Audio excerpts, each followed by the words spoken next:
And those guys playing a lot to come out and get a W. We still had several glitches, but we're making some strides defensively. You can tell still not perfect. A couple turnovers today got us. One we give 7, one we take points off. Our first fumble of the year was unfortunate.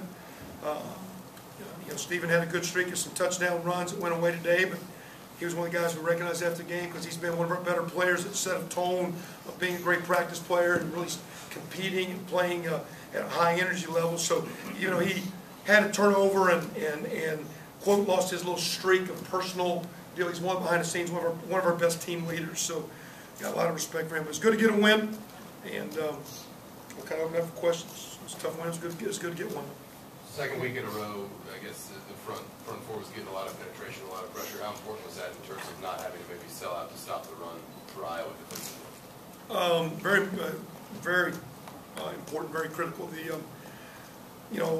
Coach Eckler said it today that our defense has changed because of Larry Black and Adam Aplogo and Nick Sliger, the 3 seniors, and the way they compete and practice and their relentlessness and their effort and energy. And so it starts with the whole front, but really starts inside with those 3, not sliding around a couple players that play there. Our DNs are getting better, but playing well in the D front. And again, I got a lot of respect for Iowa's offensive line, what they always do, what they're about. So I expect them to come in today and try to shove it down us, and just cram the run game like they do. And for our kids to physically rise up and hang in there was pretty strong. Did you going back to Kaufman at the end of the first half, did you feel like he was better in the 2-minute offense? Or? No, I just thought, Nate was just a little out of rhythm whack. Early I didn't. I felt early, and I thought I saw it early, but I thought early that Cam just threw an early play off his back foot, and I think sometimes he's a little cautious because I think it's just nature. I think it's how he is. And as a quarterback, that's a great quality to have, but you also got to dare, and you got to push a little bit. And so I just thought he's a little tentative with the shot, or just his body language, demeanor. Went with Nate. Nate was okay. Did have one critical mistake. Didn't yank him. Because I don't want those guys. They're not like playing on pins and needles. And it's not like you make a mistake, you're done. It's just a little bit of a feel. We don't even, like Coach Johns was asking today, who's going to start? Do you want to tell them? We didn't say anything to anybody. They both kind of play. They both get equal reps. They're both kind of our one. And I'm glad we got them both. And at the same time, I was very proud of the way Cam came back in, because he played a solid second half. And that 2-minute drive right before the first half to get some momentum with shooting, because we had really struggled in the first half. Is there anything that you saw from Cam before looking at the film that was different in the way he approached the game after he came back in the second time? One more time, sorry. Was there anything different the second time Cam Kaufman got in the game before looking at film? Well, yeah, that's a good point to say before. My opinion early, I thought he was a little tentative on one of his throws, and I just like, hey, we're not going to do that. The 2-minute drive, he was very assertive. He set his feet, the ball was out on time, he was cutting it, he was ripping it, a little shoulder nod one time on the touchdown to get the underneath coverage, to kind of bite on the underneath route, to stick that corner around into Cody. It was a very aggressive play by him. So again, I don't know why, because he actually stood around as cold as was, you could have got a little cold. But he came in with some good energy, and like I said, those 2 guys got a long way to go, but they're 2 good players. Like, there's a lot of teams in this league playing with their second-team quarterbacks, and that's what we are. But those 2 guys are getting better, and that was a huge deal for Cam to do. That was huge. What are your thoughts about going into the second week in November with a chance to control your own destiny and make that title game? Well, my thoughts are where we are is, one, we need to learn how to be a winning team tonight. Come in tomorrow, still get some good rest, put some good things in your body, and come out tomorrow and take care of your body tomorrow and get a head start on maybe a little tape study on your own, get your body and your mind refreshed so you can have a good Monday. So to me, our whole gig is we're not far enough to look. We have talked about controlling our destiny, and we're trying to make sure we realize you control it every day of your whole life. So your outlook, the way you go about your business. Our business right now is we're a 4-5 football team. We're 2-3 in the Big Ten, and that's not very good. And we're going to keep working hard to get better. And it's not coach speak. That's what those kids hear every second they're in here. We're working hard, getting better, and we hope our best is coming, because we need good teams and winning programs get better as you go.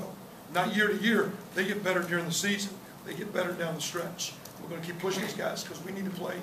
We'll need to play better. I mean, Wisconsin's awfully good, and we need to play better. We need to play better today than we did last week, and I think we did.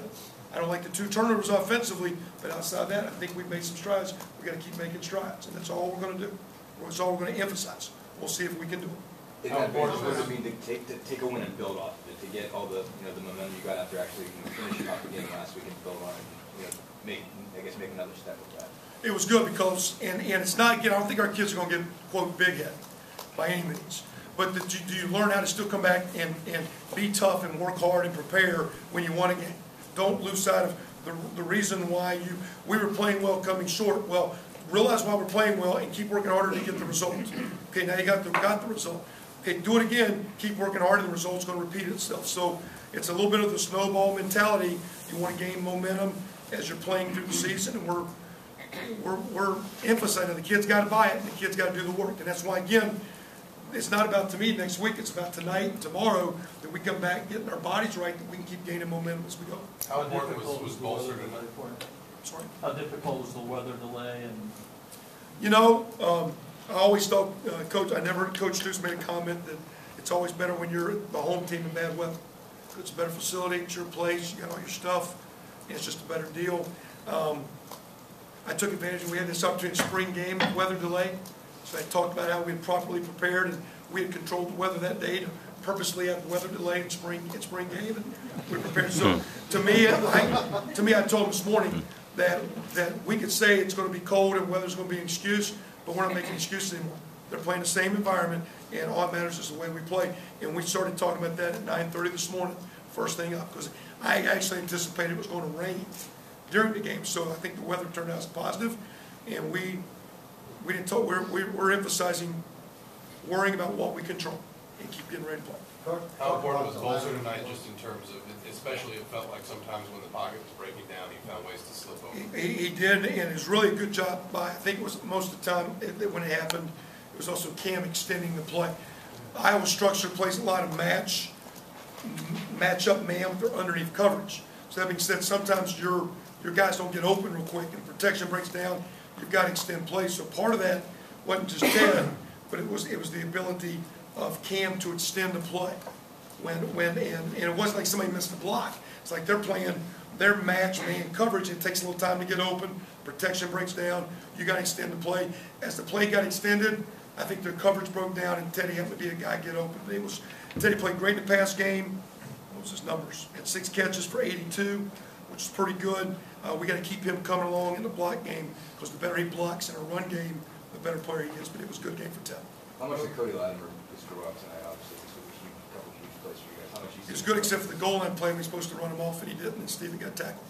So I remember that. So because they were playing man, we were going to run him off, and Steve was going to score, and we didn't. But no, Cody, I thought a year ago we had something special with Cody, and I think last year with that injury kind of got him again. I think he's got a lot of upside. I don't think he's close to where he's going to be, and the way we keep doing things, I think Kevin Johnson will do a great job with him. I think Cody's been raised the right way with his mom. He's a humble kid. I think he'll keep working hard. I think he can be a really good player for us. a lot of big plays on defense, but the pick by Marshall was huge in the red zone. Huge. They had some points on us. They were ready to go up. That would have made it, 21-3 if they make that play, I believe. Because we scored at the half, make it 14-10, right? So it's either 14-0, I think it was 14-3 at that time. That's going to make it 21. We were in a blitz. They checked the play. We actually adjusted and checked ourselves. We had good communication. Antonio checked from man coverage to zone, got in the right place, and we were very fortunate. That was a big play. Points off the board. Anything else? You talked earlier about not having these guys on confidence stuff on pins and deals. I guess, what do you kind of try to keep in mind in terms of, I guess, their psychology whenever you make a change? I just yell at them as much as I can. I do. I mean, I coach them. I mean, Kevin Johns does, but I spend a great deal of time, and my deal is, you have to play like a quarterback, and you have to compete like a quarterback. You have to sit in the film room like a quarterback. Everything you do, you're a quarterback 24/7, and it's one of the most unique positions. It's one of the most stressful positions because everything they do gets critiqued. It's on TV. It's local. It's national. It's regional. It's blogged on. Blah blah blah. Everything they do. That being said, they have to be the most. We push them maybe harder than anyone with what we do, and we're not negative on them. We're pretty direct on the standard they have to be. And that being said, I think they're consumed, which is working. And because that's all we're talking about. I mean, we're out there in warm-ups, they set your feet, throw the ball, set your feet, throw the ball, set your feet, throw the ball. That's all we're talking about. Just those guys learning how to compete and work, and they've embraced it. And I'm telling you, if they come in, the biggest guy smiling, high-fiving at the scores was Nate Sudfeld. And the same deal when Cam's here. So those are two good dudes, and we're going to get number 5 back, and he's going to be pretty good too. Okay, it's good.